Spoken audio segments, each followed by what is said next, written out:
Fanny, lorsqu'elle repense à ses premières années de militantisme, se définit volontiers comme une bolcho de fer, gauchiste, intransigeante.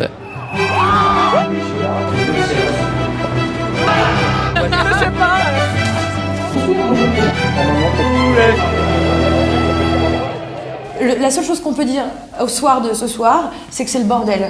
Originaire de Petit-Quevilly, en banlieue de Rouen, Fanny a pris le chemin d'organisation politique rouennaise après les mobilisations lycéennes de 95. D'abord au JCR, les Jeunesses communistes révolutionnaires, puis à la LCR, la Ligue communiste révolutionnaire. À la sortie du lycée, Fanny se souvient de son besoin quasi viscéral d'agir, de dénoncer, de comprendre, de se structurer pour combattre, et dans un esprit plus dur et intransigeant qu'aujourd'hui. C'est à cette période de sa vie que, motivée par la volonté de se plonger dans la théorie révolutionnaire, elle rencontre José, ancien de Lutte ouvrière, qui deviendra bientôt son formateur, un formateur anti-formatage. Pour moi, c'est ce qui était cool, c'est qu'il me formait, je l'ai pris comme ça, mais c'était pas trop de la formation, c'était aussi de l'interaction, et il n'était pas dans l'organisation, ce qui faisait qu'il y avait un autre type de rapport entre nous. Donc ça, dans le jargon qu'on avait à Lutte ouvrière, on appelait cela le travail liaison, c'est-à-dire le fait d'avoir une liaison, c'était la personne que l'on voit en rendez-vous pour avoir ces échanges, parler de ses activités, voir ses difficultés. Alors, cette pratique, elle était extrêmement variée et variable selon les militants et les personnes qu'on avait en face de soi, parce que ça pouvait aller à la fois de l'activité de contrôle assez tatillon et d'une relation de domination finalement qui s'apparente à une forme de formatage des esprits, comme d'un échange finalement très souple, très libre. Je me souviens que j'étais inscrite à la fac, mais j'allais jamais en cours. Je passais mes journées à faire des trucs militants, je passais en réunion, toutes sortes de réunions, toutes sortes d'initiatives, et il fallait que je le fasse, quoi. Donc j'étais sous pression, j'avais pris beaucoup de poids, etc. J'avais pas, je dis ça. Le poids, c'est juste dans ma manière à moi de fonctionner et de gérer le stress, etc. Mais c'est-à-dire que c'était pas un épanouissement de fou. Et du coup, pour moi, c'était vraiment important ces rendez-vous-là, parce que c'était à la fois dans le cadre d'un truc nécessaire du point de vue de l'intérêt du prolétariat mondial et de la manière dont j'étais censée fonctionner. Et en même temps, c'était pour moi une façon de comprendre et d'acquérir une autonomie. Ça a été ma grosse recherche, avoir une autonomie politique et pouvoir être en capacité de dire par moi-même, justement, ça je sais, ça j'ai appris, donc vous n'allez pas me la faire, quoi.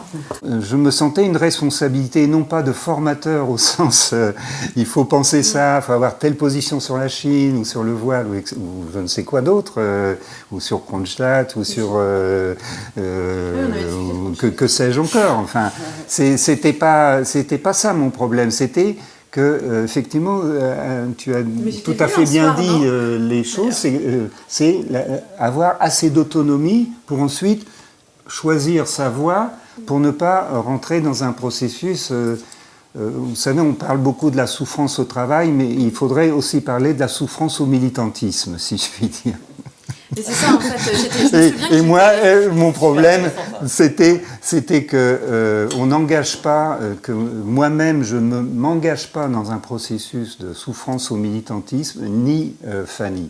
Mais le problème, c'est qu'il y a toujours un moment où on s'aperçoit, à l'intérieur de ce parti, à l'intérieur de cette organisation, on a reproduit quelque chose qui ressemble affreusement à ce que sont les relations sociales, les relations humaines dominantes dans la société bourgeoise, dans la société capitaliste. Et ça, c'est la découverte effarante, quoi. C'est-à-dire, on se bat pour l'émancipation et il y a quelqu'un qui a le pouvoir d'autorité de dire « Qu'est-ce que tu racontes ? C'est n'importe quoi !»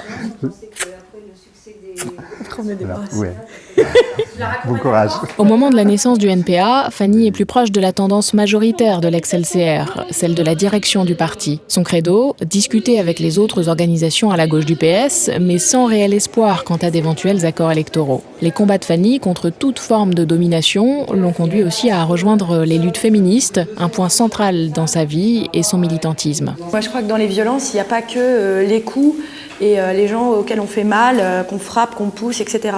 Il y a juste, par exemple, le fait de dire non et de le faire quand même. Ça, c'est une violence. Et tout ça, c'est à mon avis lié à cette question, enfin, t'en parlais tout à l'heure, hein, à ce truc du devoir conjugal. Là, je parle du coup dans les relations de couple. Tu dis que tu as un devoir conjugal, tu dis que tu dois baiser quand même au minimum une fois la semaine, parce que quand même, si tu le fais pas, ça veut dire que ton couple il bat de l'aile. Donc, mettons, t'as pas envie de le faire, tu considères que ça fait une semaine que tu l'as pas fait, tu te dis bon il faut que je le fasse. Donc, je peux expliquer quand même à mon mec que ouais non, j'ai pas trop envie, mais je le fais quand même. Et ça, c'est une violence. Voilà, juste ça. Et ça nous arrive, enfin sérieusement, hein, je pense que ça nous arrive à tous et toutes ici, juste parce qu'on a intégré le truc du devoir conjugal, que quand on est en couple, il faut qu'on ait une vie sexuelle, et que notre vie sexuelle, elle doit avoir un certain rythme, et que du coup, voilà, bon,